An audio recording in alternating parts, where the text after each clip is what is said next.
나는 양의 문이다. 나는 선한 목자다. 주님께서 요한복음의 특징 중에 하나가 예수님이 나는 빛이다. 세상의 빛이다. 예. 예수님께서 자신을 누구인지를 그렇게 말을 하는 거죠. 자, 여기서 보면 예수님이 자신을 뭐라 하냐면 첫 번째로 뭐라 그런다고요? 문이다. 문이라고 하면서 설명을 합니다. 자, 예수께서 다시 이르시되 내가 진실로 진실로 너에게 말해 나는 양의 문이라 하면서 나보다 먼저 온 자는 다 절도요 강도니 양들이 듣지 아니하노라. 자, 우리는 이 말을 의미를 우리 앞에서 지난주에 보았던 예대로 보면 여기도 보면 나보다 먼저 온 자는 다 절도요 강도다 이랬잖아요. 그런데 10장 1절 보세요. 내가 진실로 진실로 너희로니 양의 우리의 문으로 들어가지 아니하고 다른 데로 들어가며 넘어가는 자는 뭐다? 절도요 강도다. 그래 돼 있죠. 자, 여기도 똑같이 8절에도 나보다 먼저 온 자는 다 뭐요? 절도요 강도니 양들이 듣지 아니하는. 이 말은 지금 1절과 지금 1절과 8절이 동일한 의미를 말합니다. 그렇죠. 동일한 의미를 말합니다. 근데 10장 1절에서는 문으로 들어가지 아니하는 자는 다 절도요 강도요 이래 말했고, 여기는 주님보다 먼저 온 자는, 그게 먼저 온다는 말과 무엇이 똑같은 말이다? 문으로 들어가지 않는 자. 그렇게 보세요. 바른 선한 목자, 참된 목자는 반드시 양의 어디로 들어간다? 양우리에 들어갈 때 문으로 들어간다. 근데 양우리에는 무엇이 있다? 문이 있단 말이에요. 그 문이 있는데 문으로 들어가지 않고 다른 데로 들어가는 자는 뭐다? 절도요 강도다. 맞죠? 여러분 집에 대문이 있는데 대문으로 안 들어가고 탐지기 하면 그 분명히 그 잘못됐습니다. 그렇죠? 분명히 여러분 문이 잠겼어도 올바른 사람은 열쇠를 가지고 문을 열고 들어가겠죠. 그러니까 이렇게 여러분 다른 데로 넘어간다는 말은 이 문이 닫혀 있을 때 문을 열 수 있는 무엇이 없다? 도구가 없다는 거죠. 그러니까 이 사람은 정식 목사가 아니다. 아닌 거예요. 자기 양물이 아니란 말이에요. 그러니까 들은 물이 없으니까 어디로 들어가요? 담을 넘어 들어가. 담을 넘어 들어갈 때는 동기가 좋은 동기다, 나쁜 동기다? 나쁘다. 그게 그 말을 뭐라고 하느냐? 절도요 강도라는 거죠. 이게 절도요 강도라는 거죠. 그래서 제가 지난주에 말했잖아요. 그러므로 저와 여러분이 주의 일을 할 때 언제나 뭘 해야 된다? 올바른, 그렇죠. 문을 따라 해야 돼요. 무슨 말이냐?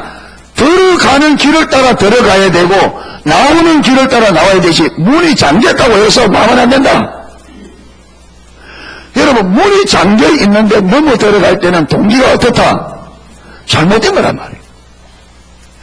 정도가 있단 말이에요. 하나님의 길에. 여러분, 우리가 올바른 신앙생활에는 무엇이 있다? 정도가, 하나님이 하라는 길이 있습니다. 그렇죠. 여러분, 교회 안에도 저와 여러분이 감당해야 될 하나님이 명하신 길이 있어요. 근데 길이 있는데 그 길을 따라하지 않고 다른 길로, 다른 방식으로 행한다. 동기가 올바라요, 잘못됐어요? 잘못된 거예요. 그러니까 모든 것이 되어질 때 어떻게 해야 된다? 길을 따라 정도로 해야 된다. 바르게 되어져야 된다. 할렐루야. 바르게 돼. 여러분, 들어가는 게 문제가 아니라 문으로 들어가야 돼요. 아멘. 교회 안에서 일이 되어질 때 어떻게 되어야 되느냐? 바른 길을 따라 되어져야 된단 말이에요. 할렐루야. 여러분, 일이 되는 게 중요한 게 아니고 더 중요한 게 뭐냐? 법대로 되어야 된단 말이에요. 길대로. 아멘. 자, 이 성경에 이런 구절이 많습니다. 보세요. 다윗이 임금이 된 다음에, 왕이 된 다음에, 왕의 자리에 유다 왕이 된 다음에, 이제 이스라엘 전체 왕이 됐네요. 그러니까 자기가 왕이 된 것이 하나님의 은혜로 된 줄 알았습니다. 그러니까 하나님을 가까이 하고 싶은데 그 하나님은 안 보이잖아요. 그러니까 하나님의 임재의 상징인 법궤를 자기 궁 가까이에 두기를 원했죠. 그런데 그 지금 법궤가 어디 있냐면 기라리아림에 있단 말이에요. 그러니까 동기가 좋은 동기였습니다. 그렇죠. 하나님의 임재인 하나님을 가까이 하고 싶어 임재 동기. 그래서 여러분 군사 3만 명을 뽑습니다. 그리고 한 번도 짐을 실어보지 않은 새 수레를 만듭니다. 그래서 그 새 수레 위에 법궤를 얹어서 지금 예루살렘 성으로 오는 거예요. 오늘 하나님께서 그걸 안 기뻐했습니다. 다윗이 옮기는 동기는 좋은 동기였습니다. 그런데 하나님은 다윗이 법궤를 자기 궁으로 가까이 오는 이 동기는 옳았는데 하나님이 뭘 보고 기뻐하지 않았느냐면 다윗이 법궤를 옮기는 방법이었습니다. 이 법궤는 제사장이 어깨에 메고 옮기게 되어 있습니다. 그래서 이 법궤에는 낼 수 있는 새가 끼워져 있습니다. 제사장들이 메고 옮길 수 있도록 새가 그저 손잡이가 끼워져 있다고 양대가 서로 딱 메고. 그런데 다윗이 이 옮기는 법을 무시하고 법궤를 수레에 싣고 오는 거예요. 그래서 하나님께서 나곤의 타작마당에 왔을 때 하나님께서 소를 뛰게 만들고 법궤가 땅에 쏘아 뛰니까 법궤가 땅에 떨어지려고 하니까 우사라는 사람이 딱 잡았는데 하나님께서 그 자리에서 우사의 생명을 거둬버립니다. 그러니까 다윗이 깜짝 놀랐죠. 아니 좋은 동기로 하는데 왜 이런 일이. 그래서 다윗이 법궤를 자기 궁 가까이 가는 것을 두려워해서 거기서 그 주위에 돌아보다가 그 가까이 오베데돔이라는 사람이 있는데 그 집에 그냥 맡겨버립니다. 아니 이런 법궤를 내 가까이 뒀다가는 내가 망하겠다. 그래서 돌아갔어요. 돌아갔는데 6개월 좀 있으니까 무슨 소문이 들려냐면 오베데돔의 집에 법궤를 두었기 때문에 오베데돔의 집에 하나님께서 큰 은혜를 부었다는 소식이 들려요. 다윗이 이거는 뭐지? 아니 나는 법궤 옮겨오다가 사람이 죽고 난리가 났는데 저 집에는 되는데 왜 복을 받나? 그러니까 다윗이 제사장들이 물어봤겠죠. 물어보니까 법궤는 제사장들이 메고 옮기는 겁니다. 그래서 이번에는 제사장들을 뽑아서 법궤를 메잖아요. 그래서 처음에 한번 호되게 당해놓으니까 다윗이 마음이 조마조마 법궤를 메고 제사장들이 한 발걸음 옮기면 제사 한번 드리고 한 발걸음 옮기면 제사 한번 드리고 이거 몇 발걸음까지 7발걸음까지 완전한 제사를 그리 아무로 없자 그리 법궤 앞에 서서 다윗이 옵니다. 그래 올 때 다윗이 아무 일 없이 법궤가 가까이 오자 그 기쁨을 못 이겨서 춤을 추면서 온 백성 앞에 춤을 췄다는 얘기잖아요. 그러니까 우리가 동기가 좋다고 해서 방법이 무시되면 안 돼요. 아멘. 동기가 좋다고 해서 여러분 오늘날 많은 교회들 많은 성도들이 동기는 좋아요. 하나님의 영광을 위해 살겠다. 근데 문제는 뭐냐? 그 영광을 위해 사는 방식이 성경이 말씀하는 하나님의 길을 따라가는 게 아니라 세상 방식으로 그렇게 하나님의 영광, 하나님께서 그거 기뻐하지 않습니다. 그 안 기뻐해요. 하나님은 영광의 굶주린 분이 아닙니다.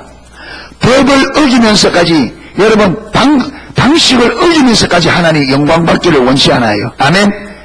방법과 동기와 방법이 올바른 하나님은 영광을 올바른 방식으로 받기를 원합니다. 할렐루야. 여러분 부모도 자식이 도둑질이가 가져오는 그 재물을 기뻐한다면 그렇죠. 자식이 도둑질해가지고 가져온 재물을 기뻐한다면 그 부모는 그 자식을 마더로 만드는 사람이에요. 도둑을 만드는 사람이죠. 여러분 엘리를 왜 하나님께서 엘리 가문을 하나님께서 완전히 멸망시켰느냐. 엘리가 말합니다. 네 자식들이 저주를 자청하되 네가 금하지 아니하였다. 그런데 엘리가 뭐라 해요? 뭐라 합니다. 그런데 그래 뭐라 해놓고 여러분 엘리가 어떻게 행동하느냐. 이 엘리 아들들이 제사를 드릴 때 종들을 보내가 어떻게 한다고요? 제사를 드리기 전에 고기 내놓으라 그럽니다. 그러면 제사 드리는 사람이 하나님 앞에 드리고 난 다음에 가져가라니까 아니 우리 제사장이 생고기 원한다. 이래서 자기들이 가져가고 싶은 대로 가져가는 거예요. 그렇게 가져가면요, 엘리가 그 고기를 구워 먹을 때, 구워 먹을 때, 누구도 함께 앉아 구워 먹느냐? 엘리도 그게 같이 구워주고. 뭐라 하는 게 맞아요, 틀려요? 이걸 뭐라 했으면, 그렇죠, 그게 잘못 뭐라 했으면, 여기 들어가면 돼요, 안 돼요? 안 되죠? 여기서 여러분, 여기서 같이, 그렇게 가져온 고기를 같이 구워 먹으면, 엘리가 말은 하실 줄 몰라도, 이거는 자식들이 계속 그 짓 하라고 강요하는 것이 더 되냐, 이 말. 그러니까 네가 네 자식이 저주를 자청하되 네가 금하지 아니하였으므로 내가 두 아들을 한 날에 죽일 거라.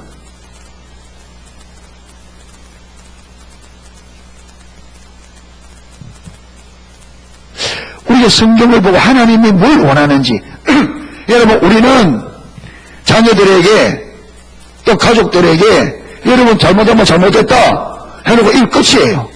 그러니까 나는 했다 했는데 주고 안 하는 거 어떻게?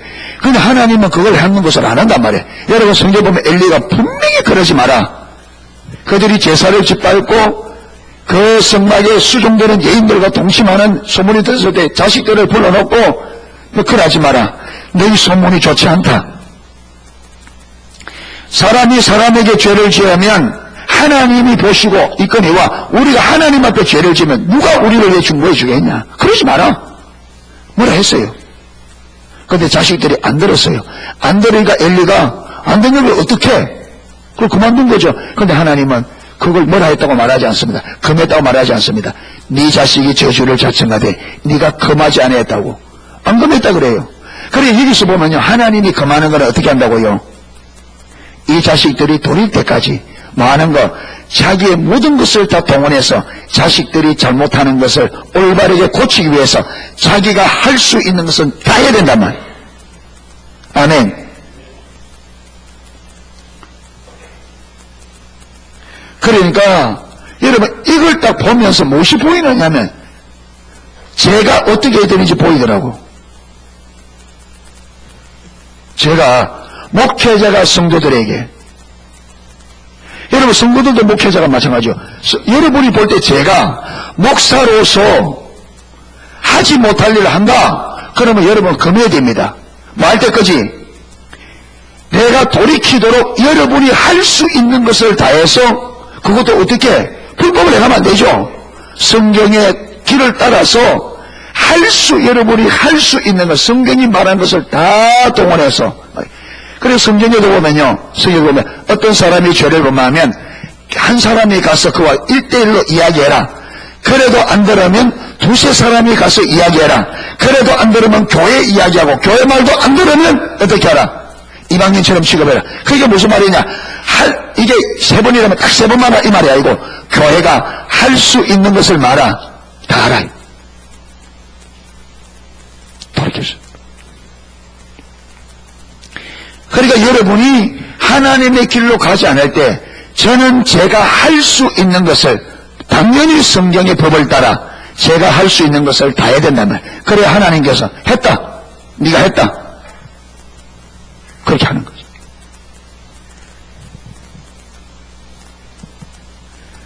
그러니까 예수님께서는 법을 따라 하지 않는 모든 것, 문으로 정식 바른 길로 하지 않는 것은 뭐다? 불법이다. 그냥 문이 있는데 문으로 들어가지 않는 자는, 내가 문인데 나를 말미암아 들어가지 않는 자는 불법이다. 여러분, 예수를 믿어야 구원받을 수 있습니다. 맞습니까? 예수를 믿어 구원받습니다. 그러면 예수 믿어 구원받는다니까 성경에 예수님이 우리 죄를 위하여 십자가에 달려 돌아가셨습니다. 그러므로 내가 예수를 믿어 구원받습니다. 이래서 사람들이 예수 영접시킵니다. 아, 예수님이 나는 죄인입니다. 그런데 예수님께서 나의 죄를 위하여 십자가에 죽으셨으므로 저는 예수님이 나의 죄를 위해 죽었음을 믿습니다. 그리고 예수님이 나의 구원자, 나의 주인으로 내가 영접합니다. 이제부터 내 삶을 주님 손에 맡깁니다. 내 삶을 주님 지켜주십시오. 예수님의 이름으로 기도합니다. 아멘. 그러면 구원받았습니다. 구원받은 거예요? 받을 수도 있습니다. 그렇죠?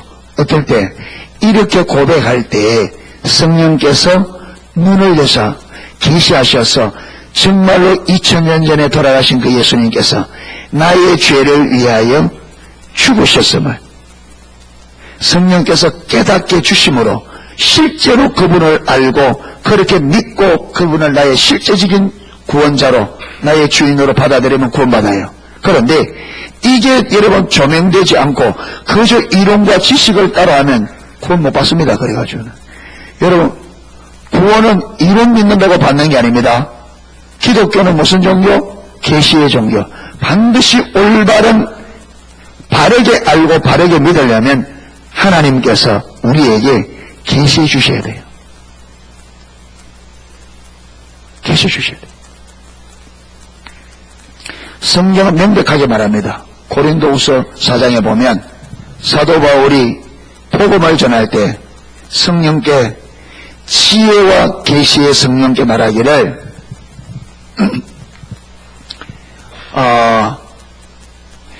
사도 바울이 복음을 전할 때 사도 바울은 사람들에게 자기가 예수님에 대해서 잘 가르쳐서 사람들이 자기가 가르치는 말 잘 알아듣고 그렇게 믿으면 구원받는다 이런 생각 안 했습니다. 사도 바울은 처음부터 그분은 구원은 성령의 역사를 알았습니다. 그래서 에베소 교회들에게도 지혜와 계시의 하나님 아버지 지혜와 계시의 성령을 마사 저들에게 주사 저들의 마음 눈을 밝혀 하나님을 알게 해주시고 하나님 아는 것은 이론적으로 안다고 하나님 아는 게 아니에요.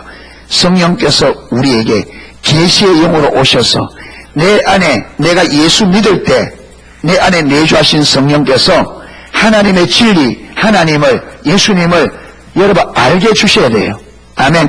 그래서 성령으로 말미암아 알아야 그게 참된 지식입니다.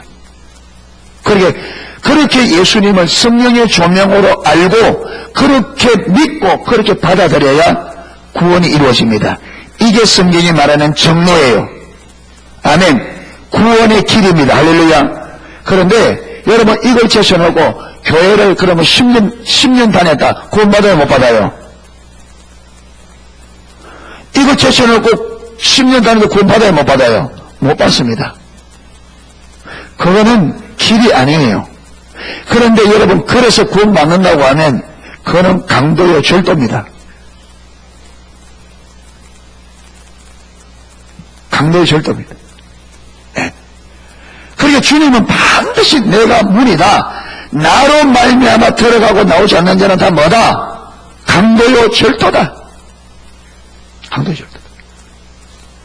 여러분 지금 여기 예수님이 이런 말을 할 때 예수님이 포커스가 어디 있느냐 하면 바리새인들 서기관들 지금 종교 지도자들입니다. 왜? 저들이 지금 하나님 자기들은 스스로 백성들에게 뭐라고 생각하느냐? 목자라 생각해요. 자신들이 목자라. 그런데 이들은 목자라 말하면서 목자의 길을 가지 않았습니다. 하나님이 말씀하는 목자의 길을 가지 않았습니다. 그들은 양떼들보다 어디에 더 관심이 많았냐? 그들은 돈에 관심이 많았습니다. 그래서 여러분 부모를 섬겨야 될 제5계명 네 부모를 공경하라는 계명이 있는데 그들은 이스라엘 백성들에게 돈을 거둬들이기 위해서 부모를 섬겨야 될 돈을 가지고 고르반이라 그래서 하나님 앞에 드려버리면 부모를 안 섬겨도 된다 이렇게 가르쳤습니다. 그래서 마태복음 15장에 보면 하면은 바리새인들이 예수님 앞에 제자들에게 왜 너희들은 음식을 먹을 때 손을 안 씻느냐? 왜 계명을 범하느냐? 근데 이거는 계명이 아닙니다. 전통입니다. 그런데 예수님께서 딱 받아서 그러면 너희는 어찌하여 너희가 전통을 위하여 계명을 범하느냐? 너의 조상 유전을 지키기 위해서 계명을 범하느냐? 그러면서 고르반 이야기했잖아요. 그래 예수님이 여기 보면 고르반 이게 그 당시에 사회적인 여러분 예수님께서 자꾸 속에서 한두 건 일어나는 그걸 가지고 들어서 말하지 않았습니다. 이 고르반이 그 당시에 사회적으로 문제가 될 만큼 심각한 거예요. 왜? 누구 때문에? 바리새인들의 가르침 때문에.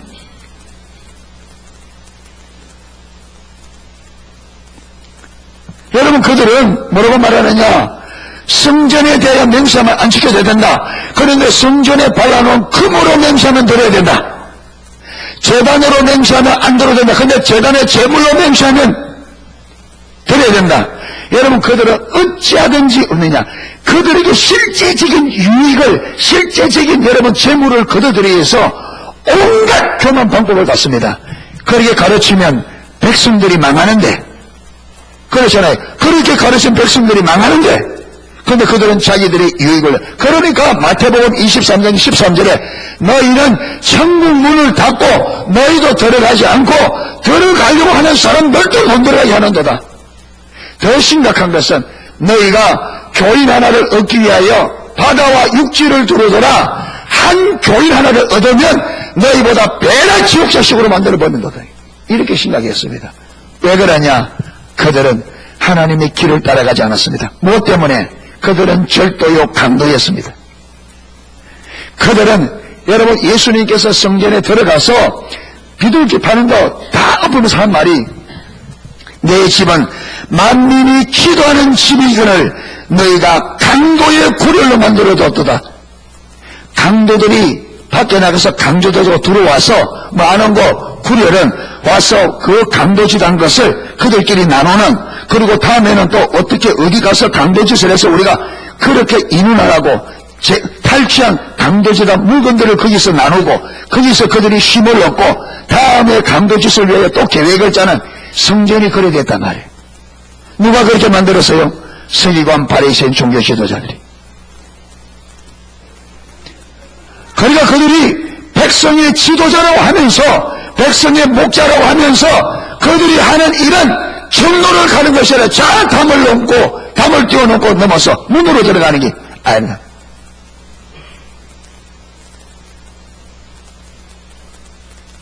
그러니까 강도, 정확하게 여러분 바리새인들, 서기관들, 제사장들이 강도짓을 하고 있었습니다. 그들은 불법자들이었습니다.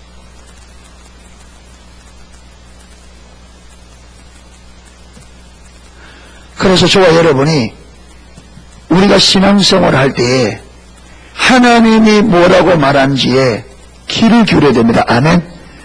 동기가 좋다고 말하면 여러분 동기가 좋다고 하나님 기뻐하겠지? 아닙니다. 동기가 나쁜 것보다는 동기가 좋은 게 좋습니다. 근데 동기가 좋으면 뭐도 방법도 하나님의 방법을 해야 돼요. 아멘. 예. 그걸 지금 주님께서 반복적으로 이야기하는 거예요. 왜 그러냐? 그 당시에 백성들의 지도자라 하는, 스스로 백성들의 목자라 하는 사람들이 이렇게 강도와 절도짓을 하고 있었기 때문에 지금 그들을 향하여 하나님께서, 예수님께서 여기서 반복적으로 말하는 거예요. 반복적으로. 나로 말미암지 않고는 내가 문인데 문으로 들어가지 않는 자라 강도와 절도다. 그러니까 무슨 말이냐면 지금 우리에게는 예수님 그분이 길입니다. 그렇죠. 예수님 그분이 길입니다. 그래서 예수님께서 우리에게 마신 대로, 가르친 대로 가야 돼요. 할렐루야. 지금 저와 여러분에게 예수님 한다면 내가 곧 길이요 진리요 생명이다. 나로 말미암지 않고 아버지께 나갈 수 없다. 나로 말미암지 않고 하는 것은 다 불법이다. 예수님의 가르침을 따라 하지 않는 것은 불법입니다. 담을 넘는. 그런데 저와 여러분이 순수한 올바른 동기가 있고 여러분 올바른 목적이 있다면 우리는 길을 따라 할 거예요. 그런데 길을 무시하고 다른 길로 갈 때는 저와 여러분 우리가 자칫 잘못하면 동기가 강도, 절도. 여러분 강도와 절도는 동기가 불순하기 때문에 불의한 방법으로 가는 거죠. 동기가 불순하니까. 네.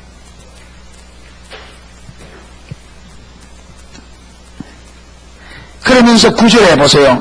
내가 문이니 누구든지 나로 말미암아 들어가면 구원을 얻고 또 들어가면 나오면 꽃을 얻으리라.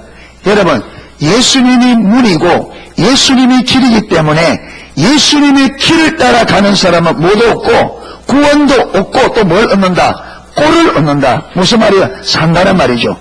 그러니까 여기 정확하게 나중에 10절에 가면 똑같은 말 그 다음 절에 보면 도적이 오는 것은 도적질하고 죽이고 멸망시키는 것 뿐이요 내가 온 것은 양으로 생명을 얻게 하고 더 풍성히 얻게 왔다. 예수님께서 왔는데 뭐하러 왔느냐? 양이 뭘 얻고 생명을 얻고 더 풍성히 얻게 왔다. 여러분 요 말과 구절의 말이 똑같은 말입니다. 나는 문이니 누구든지 나로 말미암아 들어가면 구원을 받고 생명을 얻고 꼴을 얻는단 말은 그 꼴을 먹음으로 생명이 어떻게 된다? 풍성하게 된다 그 말이잖아요. 그러니까 요걸 이 두 구절을 합하면 나는 양의 문으로 왔다. 문이 나를 통해서 들어가고 나오면 그게 무슨 말이냐? 정식적으로 그렇죠. 내가 너희들의 가르친 대로 이 길을 따라 정로를 따라 들어가면 구원을 받고 정로를 따라 들어가면 나가면 꼴을 얻음으로 너희가 구원을 받을 뿐 아니라 그 생명이 풍성하게 될 거라 이렇게 말하는 거예요. 풍성해. 저와 여러분이 구원을 받고 우리의 믿음의 삶이 이 구원의 생명이 저와 여러분의 삶에 넘치도록 풍성해지려면 문 대신 예수님을 통해 들어가고 나와야 됩니다. 아멘. 예수님의 길을 따라가야 된다. 그분이 길이니까 그분의 길을 따라가야 돼요. 그분의 길을 따라가야 하나님도 만나고 하나님의 약속도 우리가 받을 수 있고 은혜도 받을 수 있고 꼴을 얻는단 말이에요. 아멘. 우리의 생명에 필요한 우리 생명이 자라가고 생명이 풍성할 수 있는 꼴을 예수님을 통해서 들어가야만 얻을 수 있다. 그래서 사도행전 4장 12절에 천하 인간의 구원받을 만한 이름을 예수님의 이름으로 주신 일이 없다. 아멘. 그러니까 저와 여러분의 신앙이 예수님을 제쳐놓고는 신앙생활이 가능하다 불가능하다 안 돼요. 신앙생활은 예수님이 저와 여러분의 전부입니다. 그분이 우리의 생명이고 그분이 우리의 풍성함이고 그분이 우리의 길이고 그분이 우리의 진리고 그분이 우리의 생명입니다. 예수님이 전부예요. 그래서 사도 바울은 고린도전서 2장 2절에 내가 그러므로 예수 그리스도 곧 십자가에 못 박히신 그분 외에는 내가 아무것도 알지 않기로 작정했다.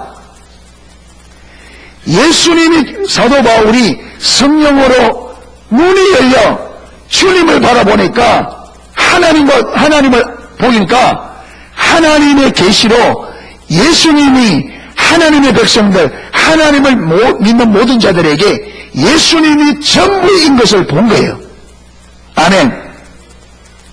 이전에는 그가 로마 시민권 가진 것을 자랑했고 그게 자기의 의미가 있었고 사내들인 공회원이라는 그게 여러분 자부심이 있고 그게 의미가 있었고 그 다음에 그 당시에 최고의 랍빈 가말리의 제자라는 그것이 그에게 의미가 있었고 여러분 그리고 그가 헬라 철학을 능통하게 행한 헬라 철학의 통달자라는 이것이 그에게 의미가 있었습니다. 그리고 그는 히브리인 중에 히브리인으로 난지 8일 만에 할례를 받고 바리새의 교육을 받아 사내들인 공회원이 되었고 이런 여러분 세상적인 요새 그것이 뭐 스펙이라든가 뭐 그러는데 이런 세상적인 어떤 것들이 자기가 가지고 있는 것들이 그가 의미고 그가 사는데 가치요 그가 사는 의미요 자랑거리였습니다. 그런데 그가 다메섹 도상에서 예수님을 만났습니다. 그 주님을 알고 보니까 그분이 자기의 전부라. 그래서 아까 고린도서 2장 2절에 그러므로 그리스도 곧 십자가에 못 박힌 그분에는 아무것도 알지 않으로 작정을 하고 빌립보 3장에서는 그리스도를 아는 것이 가장 고상하기 때문에 내가 전에 내게 유익하던 것을 해로 여기고 배설물로 여기면 그리스도를 얻고 그 안에서 발견되어야 합니다. 아멘. 여러분 이 세상에서 여러분 영의 세계, 육의 세계 통틀어서 예수 그리스도보다 더 가치 있는 분은 없습니다. 하나님께서 말씀하시기를 이 땅은 하나님의 뭐라? 발판. 하나님이 발을 얹어놓는 발등상이라 말은 발판이라 말이에요. 여러분, 이 지구가 하나님의 뭐밖에 안 돼요? 발을 얹어놓는 발판. 이 지구를 통째로 내가 소유해도 뭐 얻은 것밖에 안 돼요? 발판 하나 얻은 것밖에 안 돼요. 여러분, 하나님이 발을 얹는 발판이 커요? 그 위에 발을 얹어놓은 하나님이 커요? 발판이 커요? 하나님이 커요? 말은 잘해요. 말은 잘해요. 그런데 우리는 이 발판 부스러기를 얻지 못해서 난리를 벌인단 말이에요. 이 발판의 부스러기를 얻기 위해서. 하나님은 하나님 자신을 우리에게 주고 싶어서 난리를 치는데, 천지와 만물뿐만 아니라 영원한 하나님께서 하나님 자신과 하나님의 영원한 그 천국 그 나라를 우리에게 주고 싶어서 아들까지 십자가에 못 박아 우리를 죄에서 건져내시고, 하나님께서 우리에게 이 하나님 자신과 하나님의 나라를 주기 위해서 하나님이 난리를 하고 있는데, 우리는 거기는 관심 없어. 어디에? 하나님이 발을 얹어놓은 발등상 부스러기, 그걸 얻지 못해서 안달복달한단 말이에요. 얼마나 어리석은가를 보라면 우리가 얼마나. 근데 문제는 이게 눈에 안 보이니까, 이게 성령의 조명으로 안 깨달아지니까.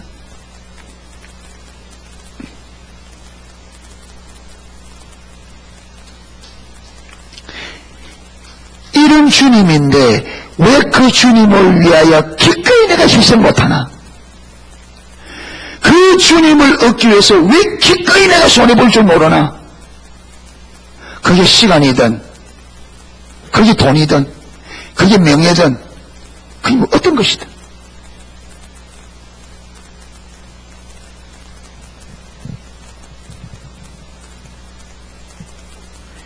그래서 사도 바울은 예수 그리스도의 남은 고난을 내 육체에 채우느라, 주님께서 고난을 받으시고 혹시라도 다 받지 못한 고난이 있으면 사도 바울은 자기가 그 고난을 받겠다고 나섰습니다. 무슨 말이냐? 주님을 알고 그분을 얻고 보니까 너무나 크고 위대하기 때문에 이분을 얻을 수 있다면 내가 이분이 고난을 받고 남은 고난이 있다면 내가 기꺼이 그 고난을 지겠다. 아멘. 주님을 알면 우리 고백이 일어나온단 말이에요. 주를 위하여 고난받고 주를 위해 손해보는 것이 특권이다. 이 말. 특권 아니에요?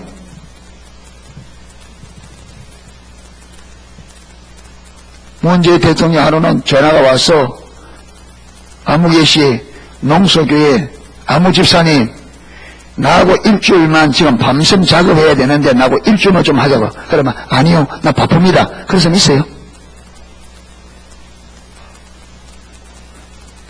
그래서 이겠어요? 박정희 대통령 때 강원도 분이 박정희 대통령 전속 이발사로 이렇게 발탁됐대. 그런데 여러분, 그 시대 얼마나, 그 시대에 동네에서 소 잡고 장치했대요. 머리 깎아주는 거 뭐 대단해서. 그런데 여러분, 이거 큽니다. 대통령과 직접 대면할 수 있다는 이거는요, 그 시대는 그렇죠. 대단한 겁니다. 대통령 머리 깎아주는 전속 이발사대다가 쏘잡아서 난리가 말잔치를 벌이는데, 대통령이 나오고 일주일 동안 일 한번 해보자. 이러면 그거 나 바빠서 안 됩니다. 돈 벌어야 됩니다. 그런 사람이 있을까요? 여기 그런 사람이 있다면요, 우리 모두가 그 사람 부러운 마음, 부러운 눈으로 볼 거예요. 그런데 문재인 대통령 1억 명 모아놓은 것보다 더 큰 하나님께서 일주일이 아니라 네 평생 나하고 일 좀 하자. 이게 고생이에요, 특권이에요. 고생이에요, 특권이에요. 예, 말 잘하셔야 됩니다. 고생입니까, 특권입니까? 고생이라고 생각해요, 특권이라고 생각해요? 특권이죠. 그런데 이게 실제로 안 보이니까 우리는 뭐라고 생각해요? 분명히 특권입니다. 그렇죠? 날 같은 죄인이 어떻게 전능한 하나님과 동역자로 이러시는. 그런데 우리가 이게 안 보이니까 우리는 그걸 뭐라고 생각해요? 고생이라 생각하는데 그것도 고생도 무슨 고생? 생고생이라 생각하는 거예요.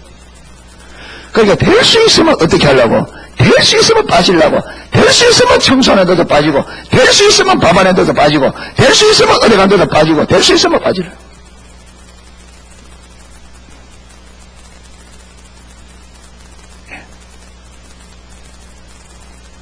될 수 있으면. 지금 뭘 주었는데? 특권을 주었는데.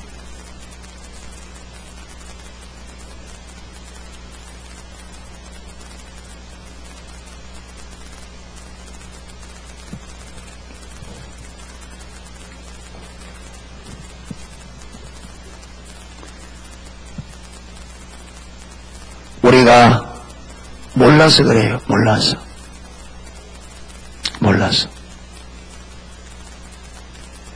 예수님은 저와 여러분의 구원을 위하여 그 고난을 한 번도 피하려고 하지 않았습니다. 아멘.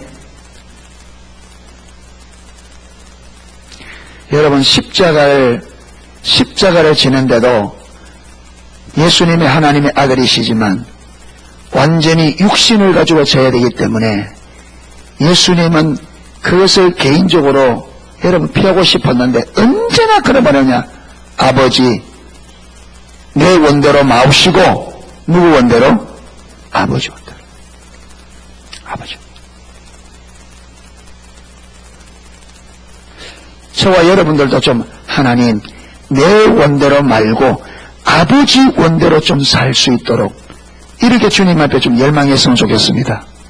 아멘. 그래. 우리에게 특권 주셨어요. 특권. 그래서 이를 특권으로 여겨서 그 생명을 얻고 그 생명을 풍성히 누리는 여러분, 주를 위해 고생하는 거 여러분, 겉으로 여러분 우리 관점으로 보면 고생이지만 실제로 딱 들어가면 고생이 아닙니다. 내가 하는 것보다 훨씬 큰 것이 그 안에 실제로 있습니다. 아멘. 제가 지금 이 끝나면 1시에 새벽 1시 지금 버스로 인천공항 가야 돼요.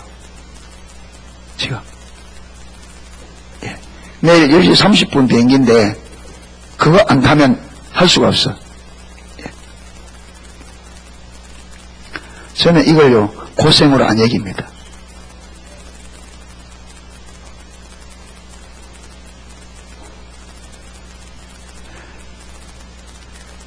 어떤 데 이래 막 다니다 보면 몸이 지칠 때도 있어요. 힘들 때도 있어요. 그런데 저는 한 번도 이게 힘들다 그렇게 생각하지 않았습니다. 저는 뭐냐면 하나님 내 인생을 너무 멋지게 살게 해주셨다. 나는 내 인생 진짜 주님 때문에 진짜 멋지게 살고 있다. 저는 그렇게 생각해요. 주님 언제 안 줬으면 농소에 지를 박듯이 박혀가지고 그러죠. 농사에 지 박히듯이 박혀가지고 여러분 제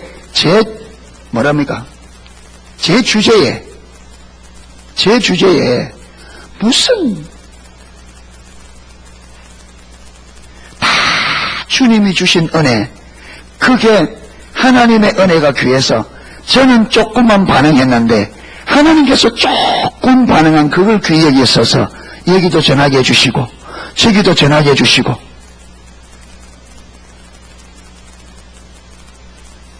저는 참 멋지게 삽니다. 재밌게 살아요.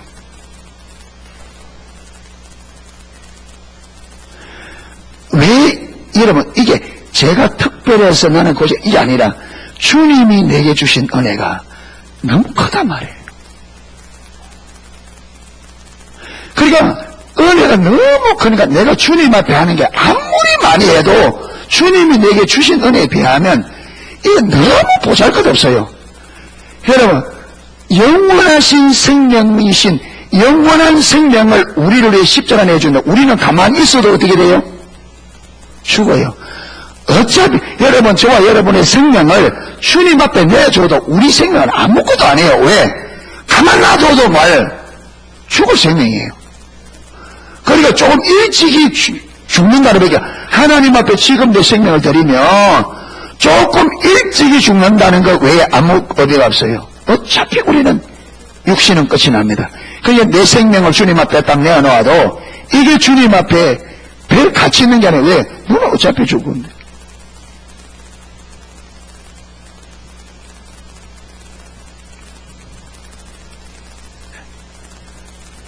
그러니까 주님의 그 큰 은혜가 저의 삶을 이렇게 바꾸는 거죠. 고생이도 안 보이도록 주님의 은혜가. 아멘. 내가 뭐 아니죠. 전적 타락가 내 안에 선함이 없어요. 주님이 주신 은혜가 너무 큰 것을 알기 때문에 이런 것을 저는 특권으로 여기고, 이게 아니라 나는 참 재밌게 산다, 멋지게 산다, 저는 그렇게 생각해요.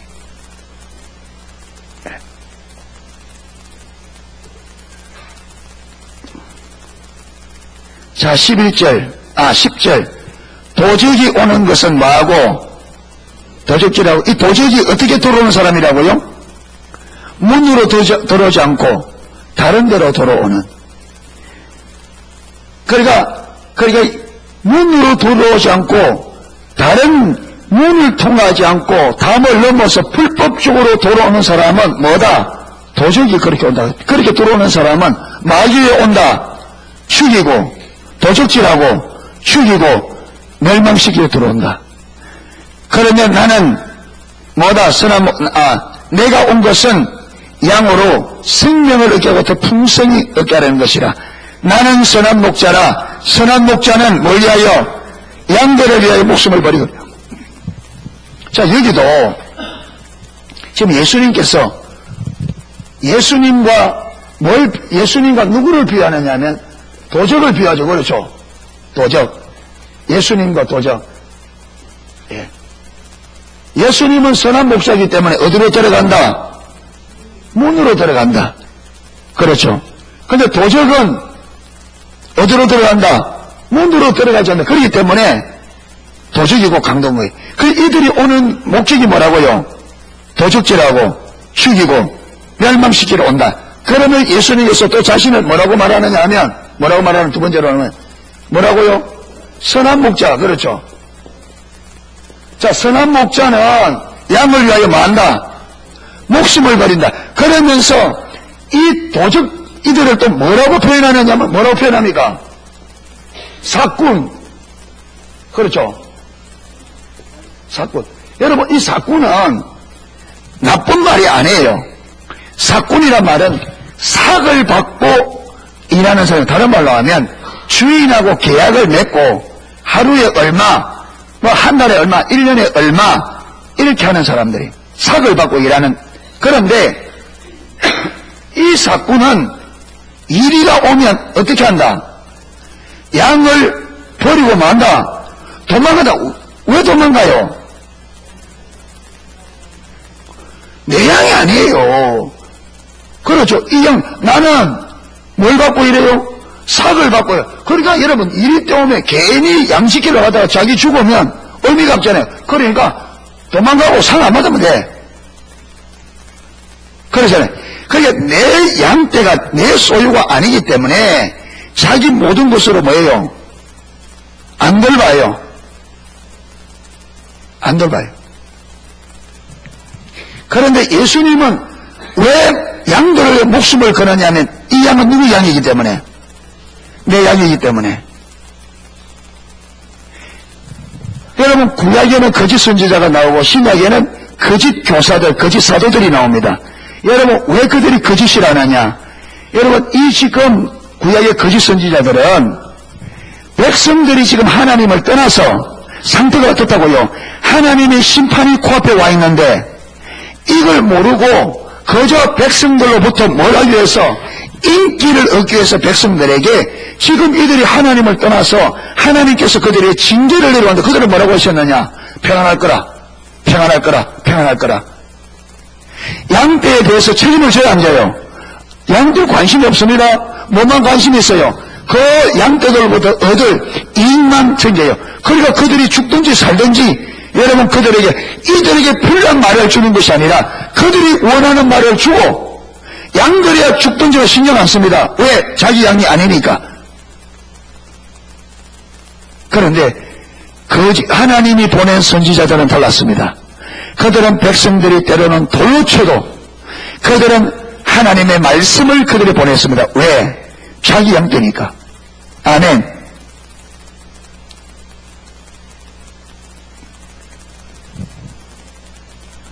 제가 한번은 신문에서 어떤 목사님이 칼럼을 냈어요.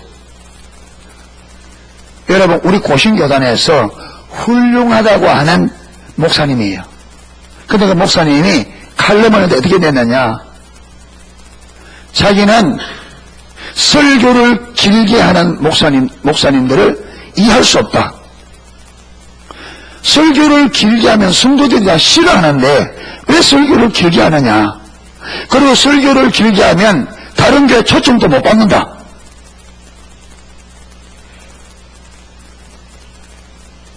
그래서 설교를 길게 하는 것에 대해서 아주 부정적으로 쓰더라고요.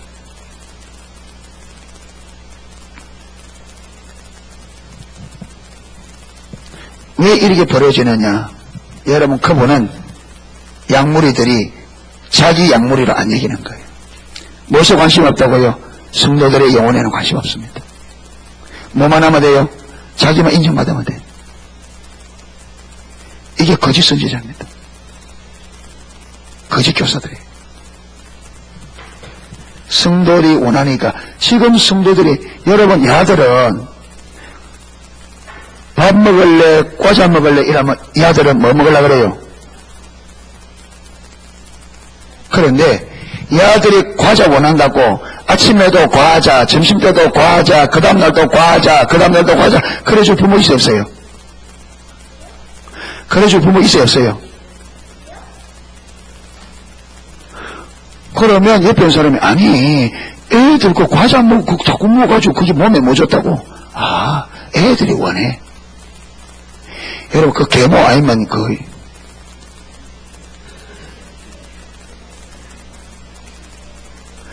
아무리 원해도 이들이 아무리 원해도 여러분 매를 때려서라도 밥 먹입니다.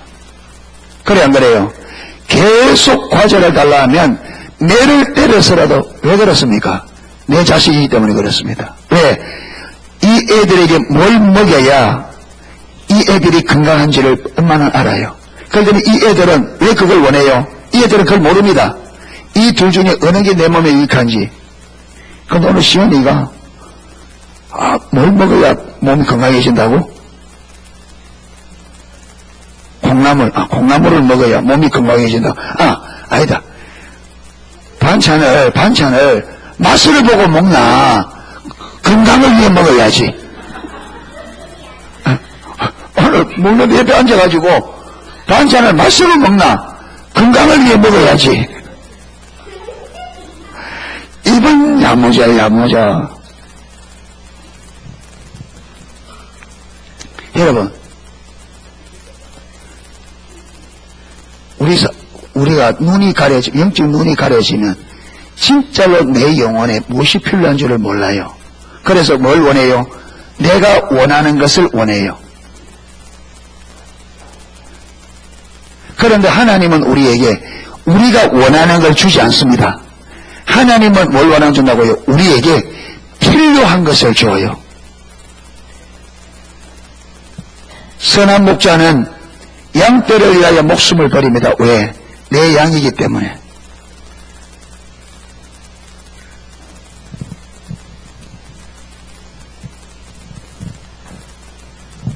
여러분은 여러분이 원하는 것 주면 좋아라 그래요. 그리고 여러분이 원하는 대로 해주면요, 우리 목사님 사랑 많다 그래요. 그런데 여러분이 원하는 대로 안 해주면 우리 목사님 사랑이고, 저 사랑 없단 말 많이 들었어요. 사랑 없긴 없어요. 내가 뭐 사랑 많습니다 말은 못해요. 그런데 사랑을 왜곡되게 이해해요. 이 애들은 엄마가 해줄란 대로 하면 우리 엄마 좋은 엄마 그럽니다. 근데 자기들이 필요한 대로 해주면요, 엄마 싫다 그래요. 그래 안 그래요? 그게 어린아이의 특성이에요. 왜 이게 어린아이의 특성이라는 말은 모르면 그래야 된단 말이에요.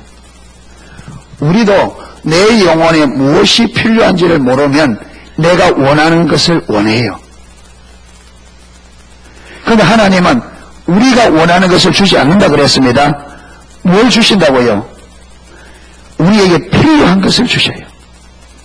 그러니까 예수님께서 예레미야 23장에 누가 저 거짓 선지자들의 예언을 믿지 말라. 저들은 내가 보내지 않은 데 가서 내가 주지도 않는 말을 전한다. 저들의 말을 듣지 말라. 저들의 예언은 헛된 것이라. 그러면서 누가 나의 회의에 참여하였느냐? 저들이 만일 나의 회의에 참여하였더라면 내 백성들에게 내 말을 전하여 저들로 하여금 악한 길에서 돌이키게 하였을 거라. 무슨 말입니까? 멸망해서 살 수 있도록 돌이켰을 거라. 뭘 알았다면, 하나님이 뭘 원하는지를 알았다면 그렇게 했을 거라.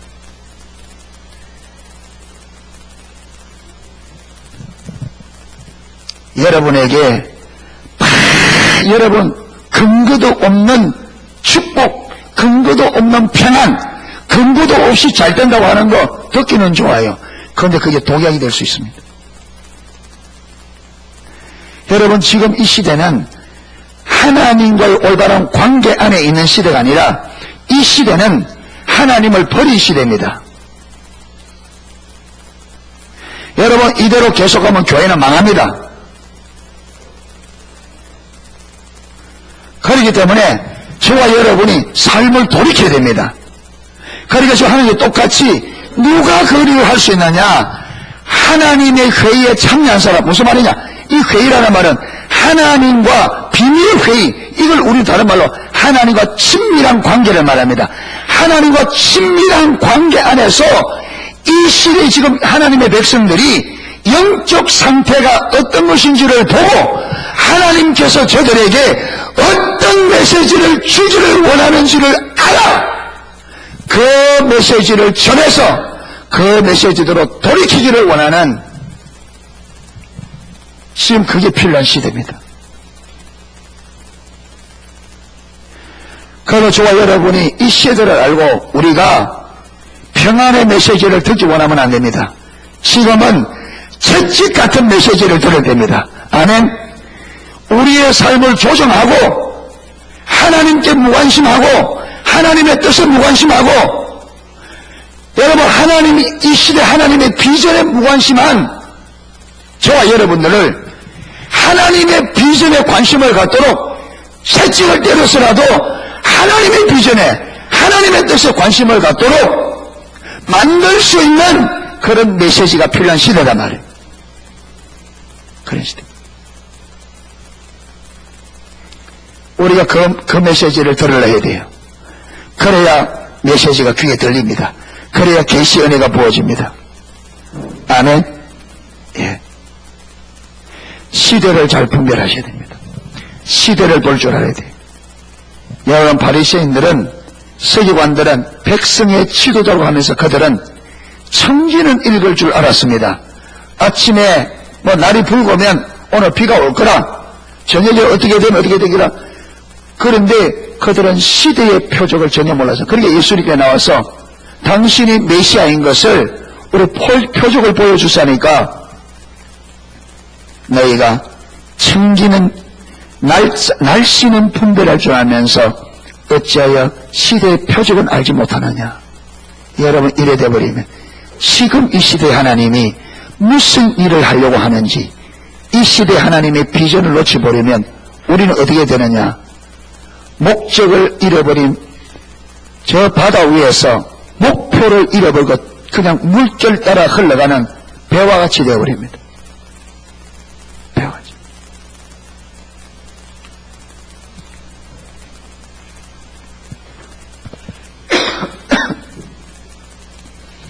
그래서 저와 여러분들이 사꾼과 목자를 구분할 줄 알아야 돼요. 아멘. 이 시대의 사꾼과 목자를 구분할 줄 알아야 돼요. 거짓 선지자와 참 선지자, 하나님이 보내신 자와 스스로 온 자를 구별해야 돼요. 나를 살릴 수 있는 메시지인지 나를 죽일 메시지인지 분별할 줄 알아야 돼요. 그래서 영적 분별력이 필요합니다. 내 자신이 살기 위해서 분별할 줄 알아야 돼요. 여러분, 많은 목회자들이 신천지에 들어가서 여기서 놀라운 천국의 비밀을 알았다, 이래가 편지가 와요. 자기는 이런 목사였는데 지금 신천지에 들어와서 새로운 놀라운 진리를 깨달았다. 어리석은 거죠. 왜 그렇게 되어지느냐? 이 시대에 하나님의 비전을 모르기 때문에.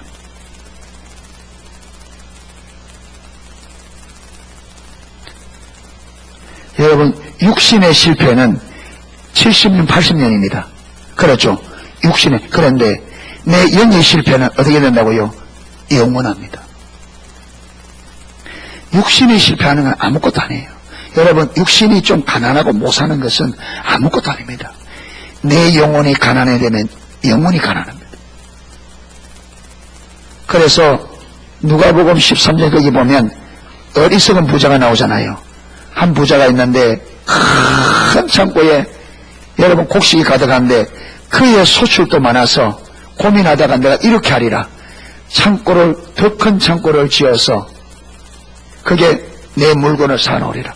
그래서 더 큰 창고를 지어서 그게 물건, 그 곡식을 이제는요 얼마나 많은지 자기가 남은 평생 먹고 놀아도 평생 쓸 수 있는. 그래서 그 곡관을 바라보면서 흐뭇하게, 자, 내 영혼아, 이제 먹고 마시고 즐기자. 성공한 사람이죠. 그렇죠. 이제는 내가 아무리 놀아도 평생 내가 먹을 거 다 준비해놨다. 이제 먹고 즐기자. 그 말을 들은 하나님께서 어리석은 자요, 오늘 저녁에 내가 네 영혼을 찾으리니 네 사랑의 누구시 되겠느냐, 이러면서 뒤에 붙이는 말이 지금 제가 정확한지 모르겠습니다. 세상에 대하여는, 재물에 대하여는 부유한 자요 하나님께 대하여 가난한 자가 이와 같으리라. 세상에 대하여 부유한데 하나님께 대하여 가난한 있다. 무슨 말입니까? 이 어리석은 부자처럼 어리석다는 말이에요.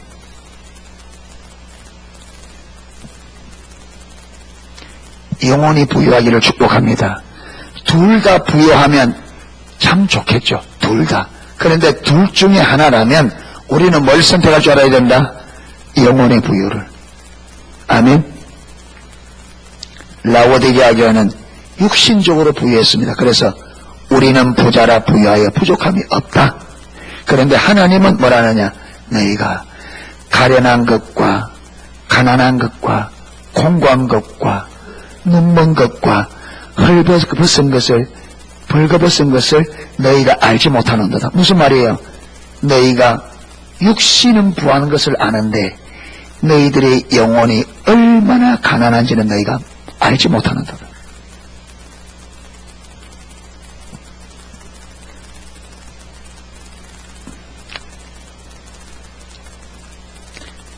나는 선한 목자라 내가 내 양을 알고 양도 나를 아는 것이.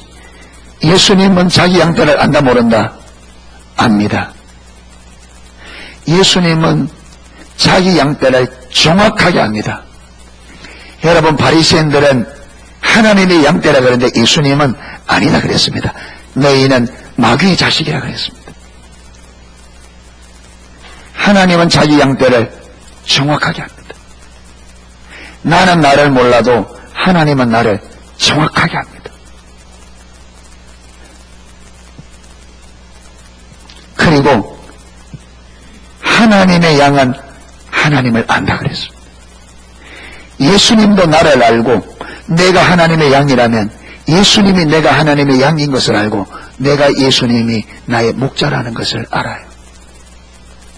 이 둘은 알게 되어 있습니다.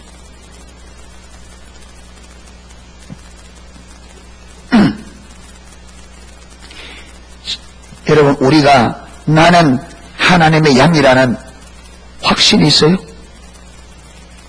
예.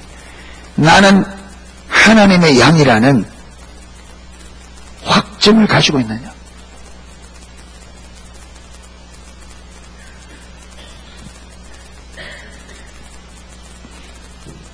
그리고 또 이 우리에 들지 않은 다른 양들이 내게 있어 내가 인도하여서 아직도 이 우리에 들지 않는, 아직도 주님께로 돌아오지 않는, 돌아와야 될 양들이 있다.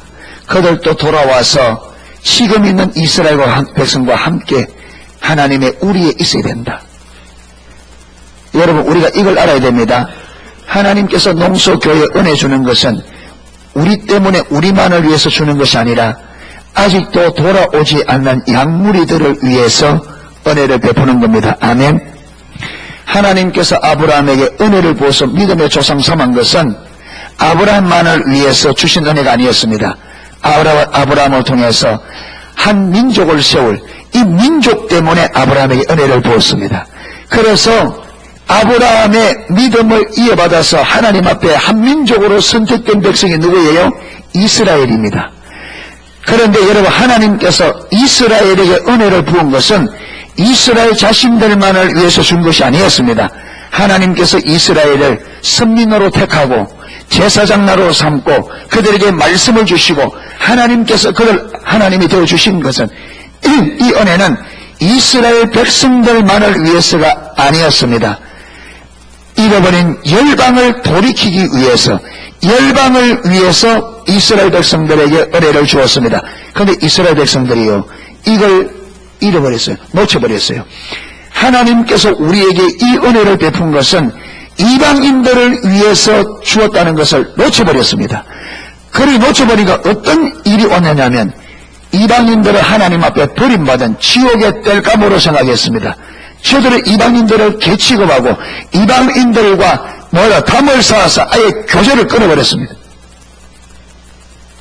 여러분, 이스라엘 백성들은, 유다 사람들은 사마리아 사람들의 여러분 그들을 분리시켜놓고 그들을 부정한 자로 보고 그 지경 안으로 들어가지도 않았습니다. 그들은요, 성전에는 이방인의 뜰이 있습니다. 성전에는 구약부터 이방인의 뜰이 있습니다. 이게 뭐냐면 이방인들이 돌아와서 이 뜰에서 이스라엘 백성들이 하나님 앞에 제사하는 것처럼 똑같이 제사해야 될 것이다. 하나님의 비전을 보여주는 겁니다. 이방인의 뜰을 만들어서 하나님께서 지금은 너희들이 앞서 있지만 언젠가는 이방인들도 돌아와서 여기서 너희들이 나를 예배하는 것처럼 저들도 나를 예배할 날이 올 것이다. 이것을 위하여 너희가 기도하고 이 비전을 품고 너희가 준비해라. 그런 의미에서 이방인의 뜰을 두셨습니다.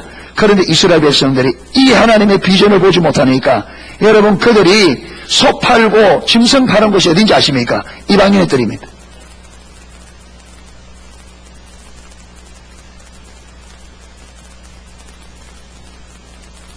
그들은 이방인은 안중에도 없어요.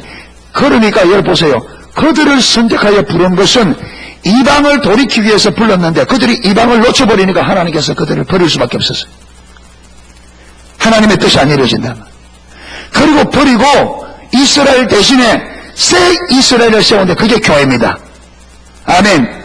그렇기 때문에 교회 안에도 저와 여러분에게, 우리에게 교회 안에 은혜를 붓는 것은 교회만을 위해서 붓는 것이 아닙니다. 하나님께로 돌아와야 될, 아직도 이 우리 안에 들어와 있지 않는, 돌아와야 될, 아직도 여러분 이방인으로 남아있는 저들을 위해서 은혜를 붓습니다.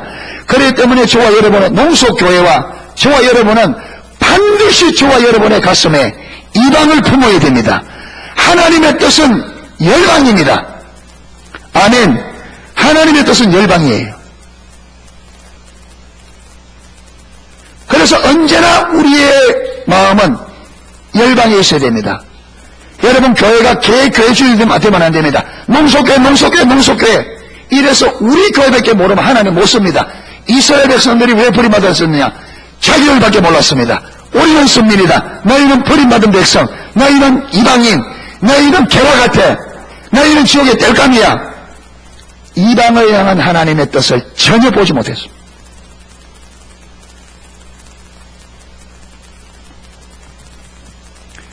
우리는 열방을 가슴에 품어야 됩니다. 아멘. 반드시 기도할 때 하나님, 우리가 은혜를 구하는 이유는 열방을 회복시키려고 하는 하나님의 그 뜻을 이루기 위해서 은혜를 구하셔야 됩니다. 내가 잘 묵고 잘 사는 그러면 타락한 겁니다. 땅 끝까지 사마리아 끝까지 복음을 전해지고 사마리아 땅 끝에 있는 영혼들도 주께로 돌아올 사람은 돌아와야 그 뜻이 이루어지기를 위하여 저와 여러분이 은혜를 구하셔야 됩니다. 아멘. 우리를 위한 은혜가 아니라 열방을 위한 은혜를 구하셔야 됩니다. 그렇게 구하다 보면 우리에게 필요한 것은 하나님이 안 구해도 주십니다. 왜? 우리가 너희는 먼저 그의 나라와 그의 의를 구하라. 그러면 입고 먹고 마시는 것은 너희가 구하지 아니하여도 아버지께서 주시리라. 왜?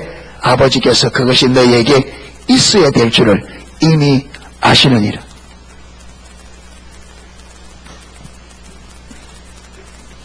(17절 18절) 아버지께서 나를 사랑하시는 것은 내가 다시 목숨을 얻기 위하여 목숨을 버립니다. 여러분, 예수님께서 뭐라냐?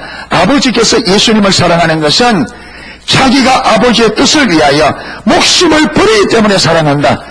여러분, 아버지께서 예수님을 사랑하는 것이, 우리는 아버지의 아들이기 때문에 이렇게 설명하는데, 예수님은 다르게 설명합니다. 여기서 자신이 하나님의 아들이기 때문에 당연히 사랑하겠지만, 아버지께서 아들을 그렇게 사랑하시는 것은 아버지의 뜻을 위하여 아들이 자기의 생명을 내어놓는, 이게 아버지를 향한 아들의 사랑이잖아요.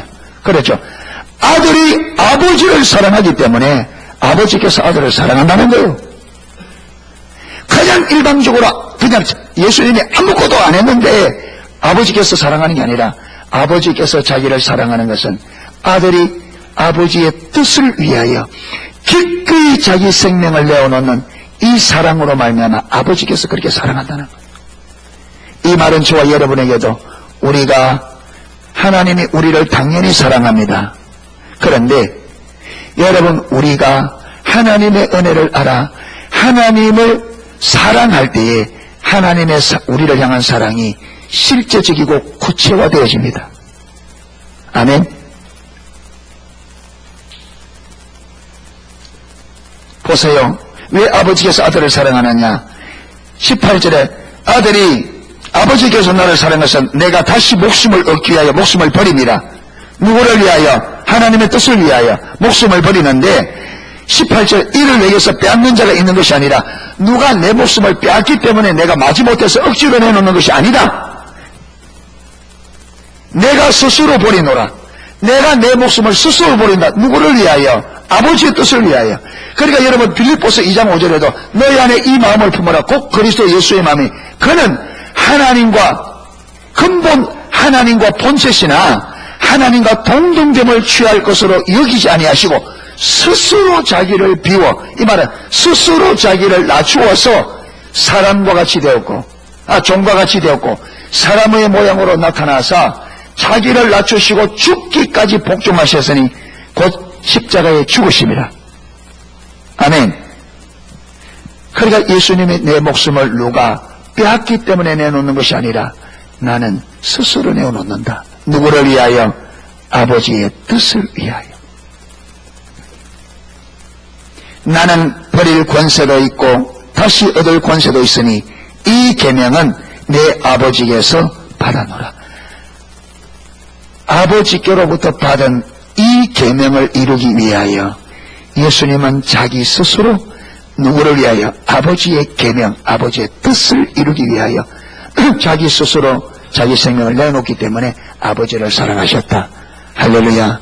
그래서 저와 여러분, 우리도요, 여러분, 주의 일을 할 때에 자원할 수 있기를 축복합니다.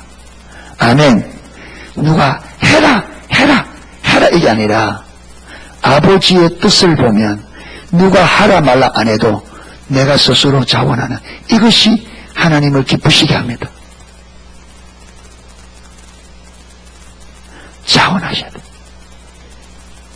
누가 하라 말랄 이유가 없어요.